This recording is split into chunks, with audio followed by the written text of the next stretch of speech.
Okay, we are live. Hello. Welcome to Getting Real. I am your host, Monick Halm.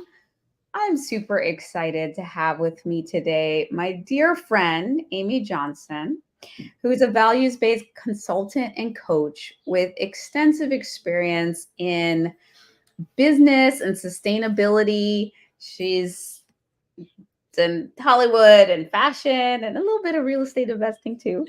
And we're going to discuss how real estate investors can align their core values with their investment strategies to create long term wealth, community impact, and sustainable success.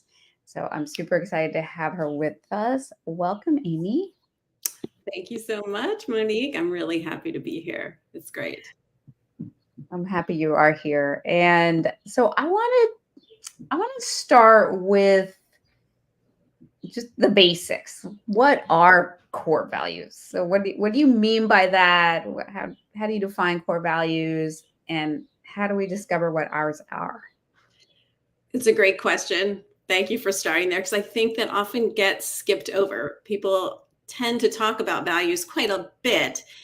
It stays in the general, it doesn't get super specific. And the work that I am passionate about is to take values and make them accessible. So, what are they? What are our values? So, we have many different values, but I focus on core values. Core values are the values that connect us to what is most important to us.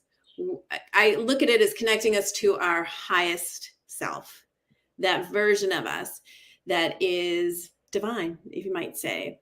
And they are the bridge between that part of us of what and what's most important and the outside world. Like, how do we show up in the world? So they bridge that for us.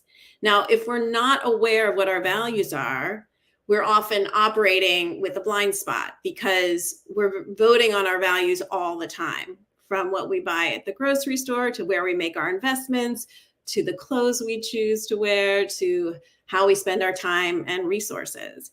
So what I like to do is take values out of the aspirational, like something out there, and make it practical. Allow them to be the tool that they are to help us live our lives with clarity, direction, and ultimately well being. And it's just not an idea. There is research that supports aligning our decisions, our work, our careers, our leadership with values really provides satisfaction and well being too. So it's a very passionate uh, piece of a way of living for me to help others find that for themselves too. Yeah. So that's an interesting point because you talk about how a lot of the time our values are unconscious, right? So, and then people might be making decisions that are contrary to their Yes. values, right? Or they might, or they're not, they're contrary to certain values, but not, maybe not the ones that they would prefer to be the guiding force. So how do we discover what our values are, and how do we bring them forth so that they can really be the drivers? Also a wonderful question and a really important one because I've found that there are a lot of different methodologies out there in the world at different levels to discover what your values are. The process that I found the most effective is one that's based on self-inquiry, and it allows us to go inward to determine what they are. When you choose from a list or a deck of cards, even, oftentimes parts of your brain will take over where you're choosing values you think you're supposed to have or values that you want to look good having rather than what's really true for you. I love the name of your podcast, Getting Real, because when you talk about values from the lens that I'm choosing to talk about it, it's all about getting real and getting honest and getting and being authentic to what we really care about. And it just makes life easier because we can make decisions that align with what we really care about and not feel so disconnected. So I've developed a program that has three different processes or three different phases, you would say. The first one is that self inquiry process. what do I care about? What is important to me? And you really go in and I walk you through what that looks like. And you come out of that with a general first draft set of values. The second phase is validating that those values are yours. In our world, with so much influence and information coming towards us, it's really important to make sure that the values we are choosing are actually our own. And so I've developed a process to help do that. That's often one that people skip. They don't test it. If you start building your career, your business, your life on values that aren't yours, you're going to build a business life and career that you're not going to really align with. So you really have to double check that. And then where the rubber meets the road is the last one, which is about alignment and integration.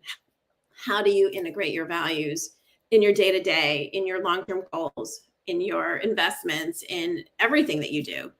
And do it in a way, and the more you do it, it becomes a feedback loop. So the more you do it, the more you use them, and they really become that inner compass we need to navigate all kinds of challenges, of which the world is presenting to us constantly. Can you give us an example of maybe one of your clients or somebody that came in and they had some values but weren't really authentically theirs? You help them to get real and get in touch with what their real values are, and that shifted things for them. For sure. I could share a couple different aspects of that. One that I can think of right off the bat is a client came in because she was addressed with being the executor of an estate, which is really a hard job when it was a very complicated estate. And she knew generally what her values were, but she wanted to take kind of a deeper dive and really understand how to apply that to her new role as the executor and do it with integrity. So she got really clear about what that meant to her and how to do that, because it was full of different real estate investments and siblings, and there were a lot of stakeholders, we might say, in that process. And so how could she show up in the best way to not only put forth the vision of her father, but also to do it well for herself and her husband, and not either overgive or undergive. So she was able to kind of find that inner compass and make it more, it makes it more clear and effective too, because you don't doubt, you lose that self-doubt when you come from the place. So integrity became a really important value for hers, and she defined what that meant for her. Yeah. And another time I had a young person come in who was not happy at their job. She really thought that the company didn't align with her values. And so we went through the process together, and what she found was actually the job did align with her values. So she had to change her framework, and she thought she was going to leave and was kind of coming to validate that choice, and ended up staying. Because once she got clearer about what really mattered to her, she was able to navigate better some of those bumps that were kind of putting her off on the side of the road, but also recognize where there was alignment and how that mattered. So that's another example of kind of an unexpected outcome when you do this work. Most people think I'll have to leave, but it's not necessarily true. Sometimes it allows you to stay to find the joy and the value where you are. Right. Yeah. And that you're in alignment. You actually are, and you didn't realize it. But you have to do that inner work to know what you're aligning to. Yeah. Yeah. So why do you think it's important for real estate investors to identify and align with their core values when making investment decisions? Well, as we're seeing right now with some of the weather stuff going on in Florida, I mean, real estate affects all aspects of life. It's there are many stakeholders involved in any type of real estate investment. And as you consider that, the values offer a really important tool throughout the process. First, when evaluating investment, when you go through the lens of your values, and I have a decision-making guide, you'll use all your values kind of as a advisory board, or we've talked about the Goddess Council. They'll offer you an opportunity to see any blind spots you might have. So you might be evaluating it on all different aspects, on the financial and the impacts. It could be maybe you forgot the environmental impacts, but you have a value of loving the earth or something like that. So it'll offer you questions to begin to ask about an investment that you might not have otherwise thought of. So it helps you see blind spots you might not have considered before.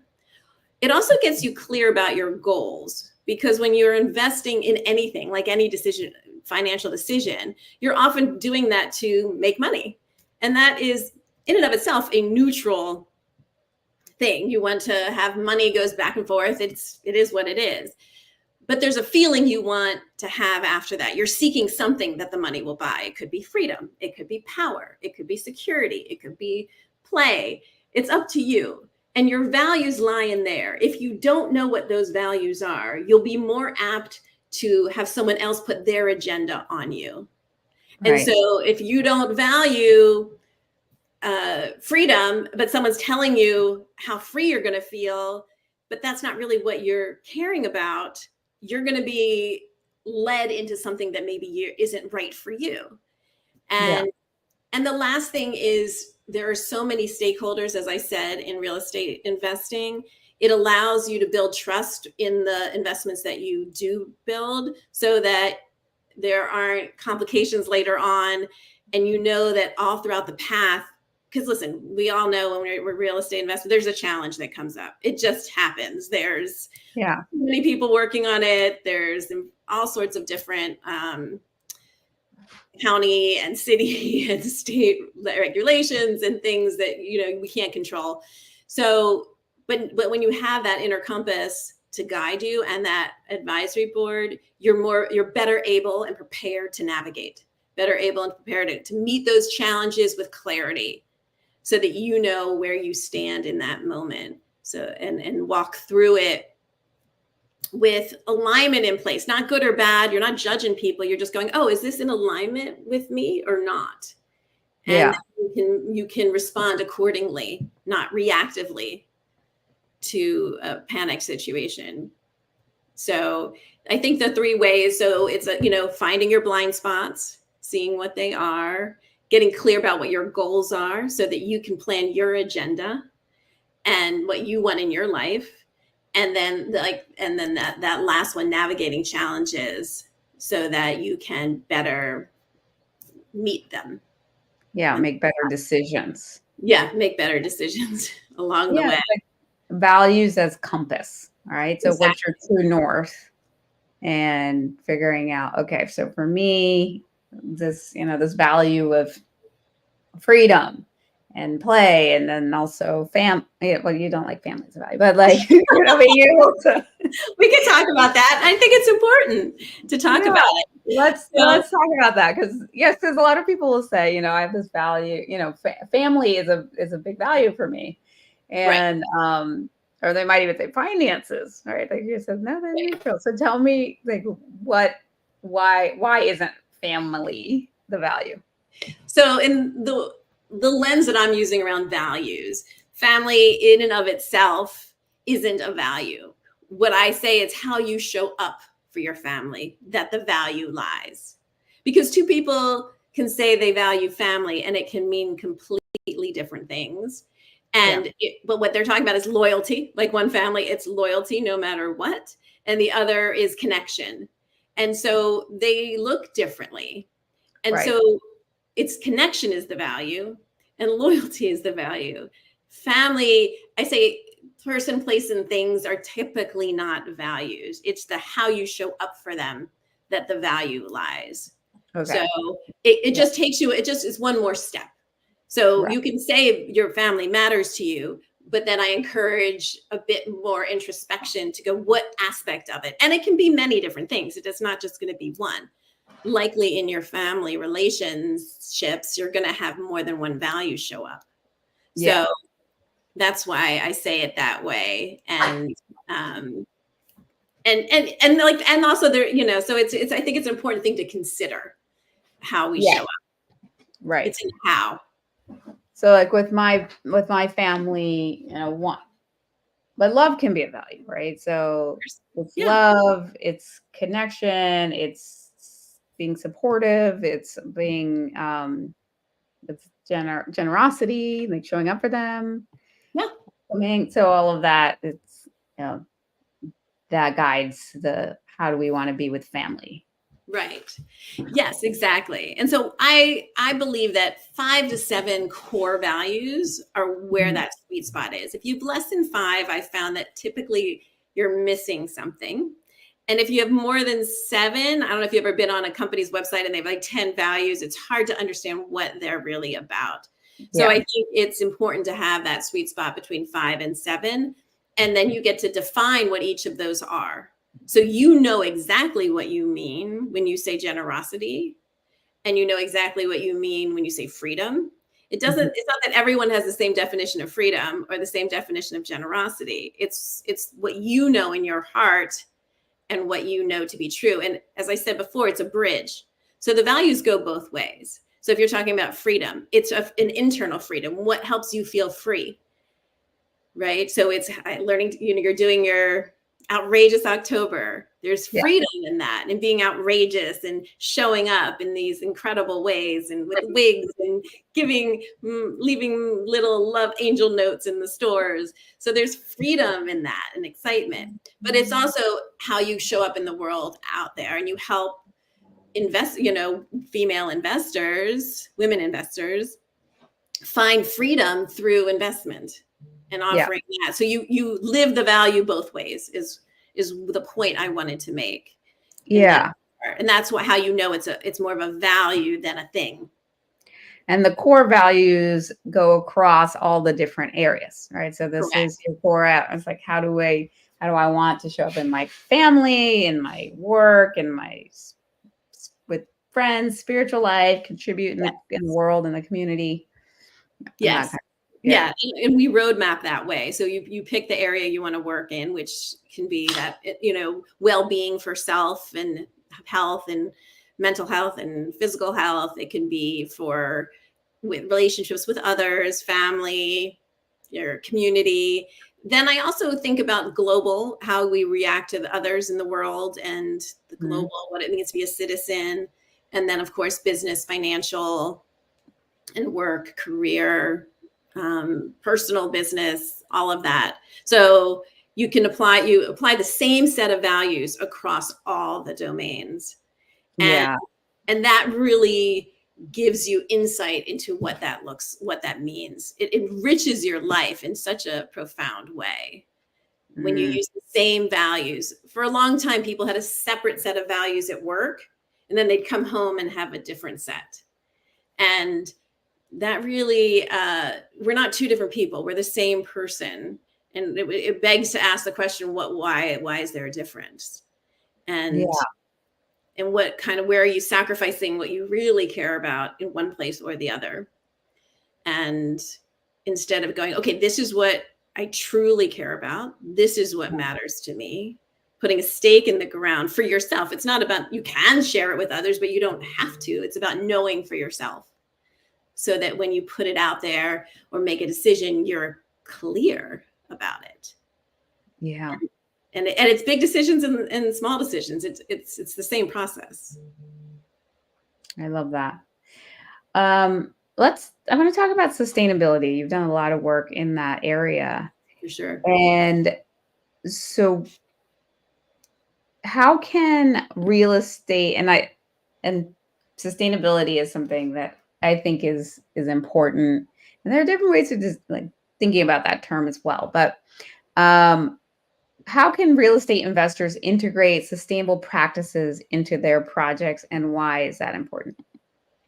Yeah, I mean, that's a big question and a really important one. I think the first one is to note that it is significant and that it is important for where we are. So a definition for sustainability is meeting the needs of the present without compromising the needs of future generations. So Ooh, we are, that's so good. yeah, we're caring for the present needs, but we're not compromising and stealing from the future. And when you think about that, I recently learned, and I was not aware of this because I've worked for the last 15 years in sustainable fashion, and there is a lot in that to unpack. But in terms of buildings in the US, I think emit like 40% of the energy use. And so there's a really high statistic of what they're using of carbon emissions, and there's both, because you have to consider there's the building itself, what running the energy, but it's all the source energy that's needed to run that energy. So when you're calculating all the energy, you have to consider all of that. And there's new evidence about high performance buildings. They tend to, I think they cost a bit more up front, but on the long end, they tend to perform better. One, they care about the stakeholders. They care about the occupants. They tend to be healthier. So the workforce inside has better clean air, right? It's purified. It's done thoughtfully in terms of an environment. You've walked into a building, haven't you, before, where you're like, oh, this is not a good building I don't want to stay in here. And then you've been in a building where, oh, wow, I want to stay here. I feel in like alive, vitality to go to work, So the buildings themselves have a life force. And so it's really considering that in terms of what you're going to invest in. Like, how is the building going to protect the environment or add to it or harm the environment? It's kind of doing a balance sheet around that I think is really important. It's not really done a whole lot, but there's movement towards that. There's there's LEED certification, and there are things out there that are helping move the needle in that regard. But I think as an investor, those are important questions to ask because for long-term growth in particularly. And there's research too that renovating an old building is better overall than knocking it down and building a new one. So as an investor, how can you be aware of that? Retrofitting something new to bring it up to code and to standards. And so there's a lot that can be done. It's just kind of being aware of the impact of that industry in and of itself, because it affects our communities too. That would be the other thing. If you value community, if it's one of your values, which it often is for people, then how does this building affect the community in which it's going to? Yeah. Not just after it's built, like, oh, it'll be a new restaurant or dual living and retail, but how are they handling the dust? How are they handling the waste? How are the impacts on the community being considered, the traffic? So I just know from a personal level, there's 3 different houses in my street being, either knocked down or built, and it's loud, and it definitely is it definitely has an effect on the neighborhood too. Yeah. So part of our mission is that we want to invest only where we can leave a property and a community better than we find it. Exactly. And I think that speaks to your sustainability, but also I love this definition and how you're describing it, because it's more than just the LEED certification, in that it is environmentally, it's like it has that environmental impact. But what I'm hearing is also there's something a little bit about the feng shui or the energy of a place that you go into, and how does it feel? And I love this idea of meeting the needs of the present without compromising the needs of the future, without stealing from the future. And that is so genius. Love it. All right. So let me ask you, before we go into our famed end of show Trinity, sometimes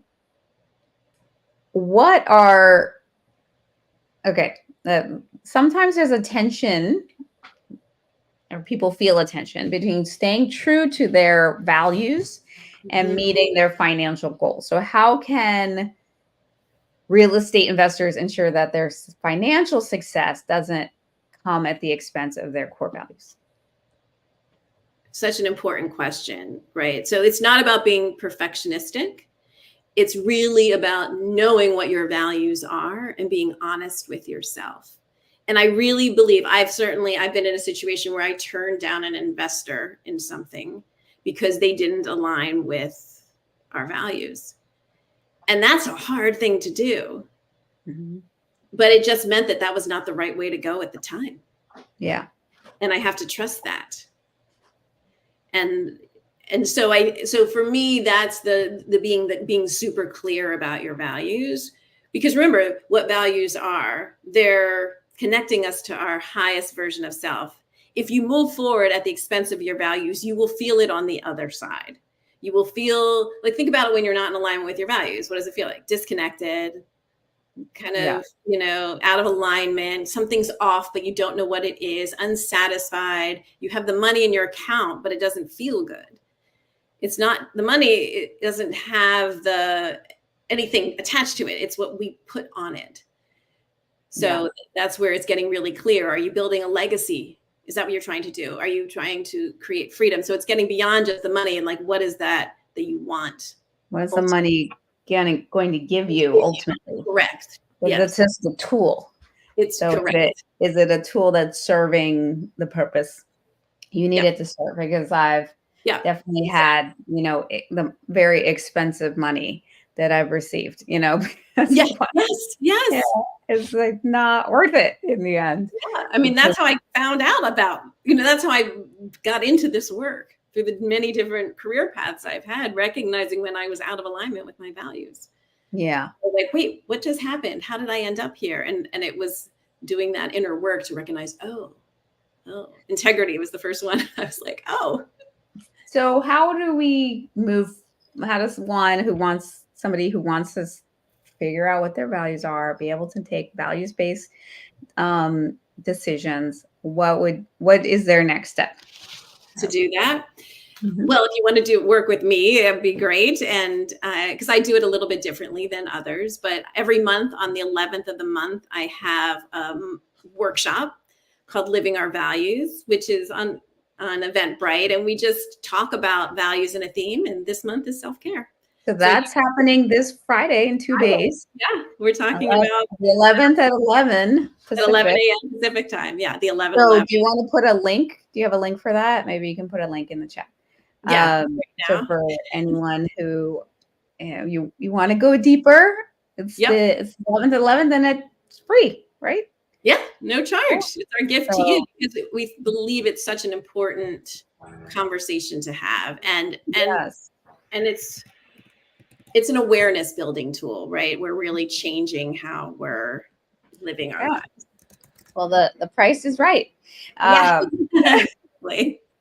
And actually, it's priceless. What you're going to receive. So definitely show up for that, and connect further with Amy. Yeah. So Amy, it's time for our Trinity, which is a brag, a gratitude, and a desire. Mm-hmm. So what is your brag? What are you celebrating right now? Celebrating.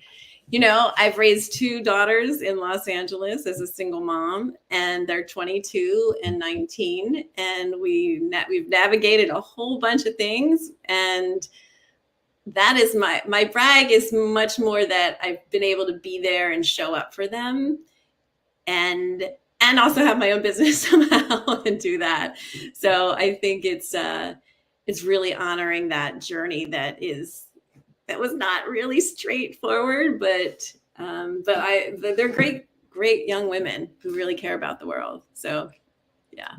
Well bragged. Good job, Mama. You also have a real estate brag. I know you just got a new tenant. So I did. I could have gone there too. Yes, there is that too. Okay. And what's one thing you're grateful for? Having a new tenant. Yeah, a great new tenant. I was just talking earlier today with the property manager, and just about how expensive and unpleasant it can be when you have the wrong tenant. Yes. And that was in divine timing, like the grateful that I knew to wait when it wasn't right. Yes. And to trust that even it was 6 months after I had wanted it to happen, it was in divine timing and the right time. Yeah. I find that too. Yeah. And last but not least, what is one desire? Desire. I'm desiring peace internally with my own overthinking, and peace out in the world. Really understanding the importance of caring about all life. Beautiful. Yeah. So shall your desires be, or so much better than you can imagine. Yes to that. Thank you. Oh, thank you. Thank you, Amy, so much for joining us, for sharing your wisdom. Thank you. And, just this really important work on values. Thank you for having the conversation and bringing it to this world that is really important. Your work is very inspiring, and thank you for having me. Yeah, it's my pleasure. And that, I mean, there's really not much else that's more important than being in alignment with your values and who you're meant to be. Right. But knowing what they are is really so you can do it. Otherwise, how do you do it? Otherwise, it's really hard to use them that way. Yeah.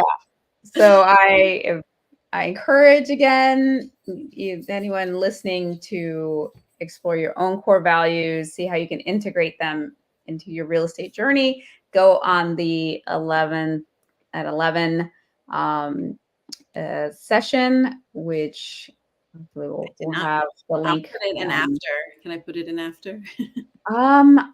Well, yeah, there'll be a way. And if you come onto if you're on my email list, and you can go get on that list, go to reigoddesses.com. You can get there the guide, investing from $1 to $1 million.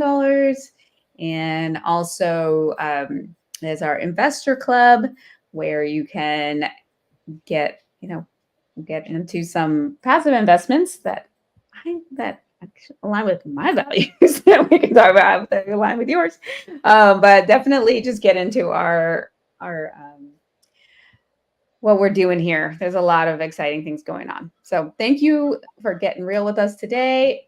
Get real, stay real. And we'll see you next time. Bye.